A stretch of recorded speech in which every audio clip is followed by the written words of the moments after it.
fears. Huh?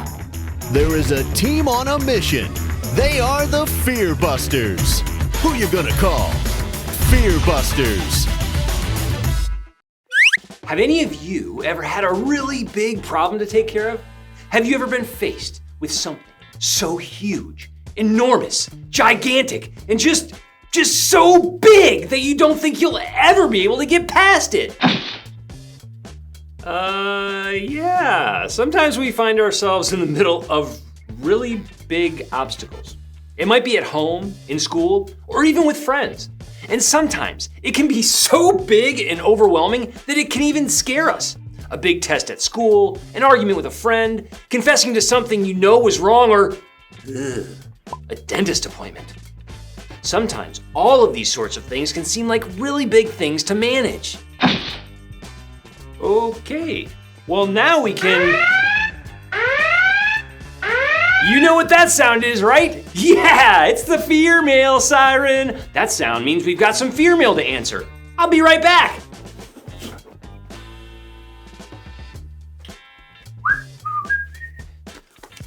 Whew. All right, let's see who needs our help this time. Hey Fear Busters, my name is Melissa.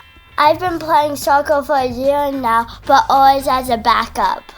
But last week, one of our star players got hurt and now I have to fill in for him. I'm excited but also really scared. I mean, next week is a championship game and the team we're playing is undefeated. And the players are really fast and so much better than me. I'm really afraid that I'm going to fail my team and not play well. What can I do to make sure I don't let my fear get in the way? Ooh, that is a tough one. On the one hand, it's so awesome that Melissa gets to play soccer in the championship game. But if she's only been playing backup here and there, I can see why she would be sort of freaked out and scared. Especially if this other team is as good as she says they are. It probably seems like a giant thing to overcome. But you know what? This makes me think of one of my favorite true stories of all time. It's a story right out of the Bible. And maybe it's a true story many of you already know, or have at least heard of. I'll tell you what, just watch this to see what I mean. Slapstick Theater, David and Goliath. This is David. Hey! David was a shepherd who lived in Bethlehem. David was chosen by God to be the next king of Israel when he was just a boy. But David had to wait a very long time until that promise would come true, because there was another king of Israel named Saul. Saul led the armies of Israel. One day, King Saul was with his army near the valley of Elah. On the other side of this valley, the Philistines, the enemies of Israel, gathered their army ready to fight. The Philistines had a giant warrior named Goliath who challenged the Israelites. Hey! Goliath spoke badly of God and his people. He shouted and taunted them, saying, "Choose one man to come down here and fight me." The Israelites and King Saul were very afraid. Meanwhile, David's father sent David to bring some food to his brothers and their captain. Goliath came out of the Philistines' army, and David heard him shout his usual mean taunts to the army of Israel. Whoa, what? As soon as the Israelites saw Goliath, they began to run away in fright. See ya! David asked, "Who is this Philistine anyway, that he has allowed to defy the armies of the living God?" David's questions were reported to King Saul, and the king sent for him. Hi. David said, "Don't worry about this Philistine. I'll go fight him."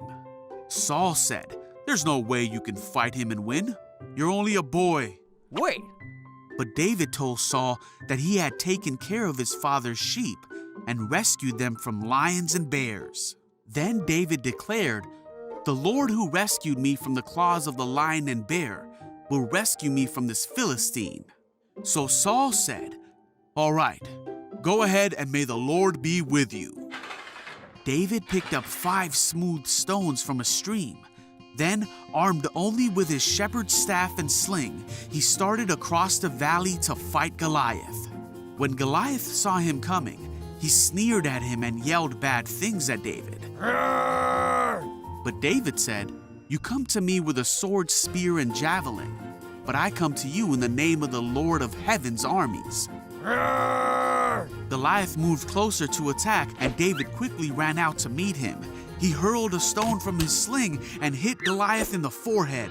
The stone sank in, and Goliath stumbled and fell to the ground. So David triumphed over the Philistine with only a sling and a stone, for he had no sword. But he knew the power of God and trusted God to win the battle against the giant. So awesome, right? Not only did David want to honor God, but he had so much faith in God that he knew he'd be protected from big, bad Goliath. We're told in 1 Samuel 17:24 that whenever the Israelites saw the man, they all fled from him in great fear. You see that? The Israelite soldiers were terrified of Goliath, but not David. David knew that if he trusted in God, he could stand tall against the giant. Even when King Saul said that David wasn't prepared to fight Goliath, David didn't fear because he knew that God would be with him. Can you imagine going up against someone like Goliath? The Bible tells us that Goliath was 9 feet tall. That's 9 feet tall. That would be like this tall. Yikes. So you have this really huge warrior that has all of this fighting experience, making fun of anyone that dared to come up against him. And then here comes little David with his sling and a few small rocks from the river. But to David, the difference in size did not matter. You see, David knew that God had protected him when he was watching over his father's sheep. God had protected him from lions and bears, and he knew God would also protect him from Goliath. David even said, "The Lord who delivered me from the paw of the lion and from the paw of the bear will deliver me from the hand of this Philistine." And that's 1 Samuel 17:37. Because David knew the truth of who God is, he was able to face Goliath with boldness. He knew he wasn't facing the giant alone because God was with him. Okay, so just imagine it. Little David picks up some stones from a stream and he steps out onto the battlefield. He's staring up at this big, hulking, 9-foot tall soldier who is insulting him. David is ready to fight, but he's also laying down some pretty epic lines. "You come to me with a sword, and with a spear, and with a javelin, but I come to you in the name of the Lord of hosts." That's pretty cool, right? Pretty brave. Oh, but there's more. He goes on to say, "This day the Lord will deliver you into my hand, and I will strike you down so that all the earth may know that there is a God in Israel, and that all this assembly may know that the Lord saves, not with sword and spear, for the battle is the Lord's, and he will give you into our hand." And God did exactly what he said he would do. David took a stone, and then he put it in his sling, and he launched it at Goliath. The stone hit Goliath in the forehead, and he fell over, dead. Can you imagine being that brave in the face of danger? The cool thing is that if we have a personal relationship with God, we can receive that kind of courage. So what kind of things do we know about God? Well, we know that he is powerful and wise. We know that he loves his children and that he hears us when we call out to him. So when we truly know who God is, like how God is a loving protector and is always faithful, we can have that same bravery and courage that David had when he faced Goliath. We can bust fear by knowing who God is. Now, you guys will probably never have to take on a giant with stones from a river or with a slingshot. Well, I hope not anyway. But you may have some fears that need busting. Maybe it's something like our friend Melissa was facing with her soccer game. Just remember that whatever giants or obstacles stand in your way, you don't need to feel small or worried or scared, because you can bust that fear by knowing who God is. Fear busted! You know what? Let's say our bottom line out loud, all together. We can bust fear by knowing who God is. Maybe right now you are afraid of something. Maybe not a 9-foot tall giant, but something, right? Maybe something at school, or maybe the dark in your room at night, or maybe clowns, or unicorns, or wait, no? No one else is scared of unicorns? I'm just kidding. So yeah, if we really know God and believe how powerful He is and how much He cares for us, we really don't have to fear anything.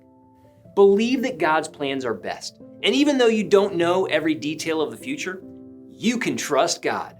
All right, guys, I'll see you next time.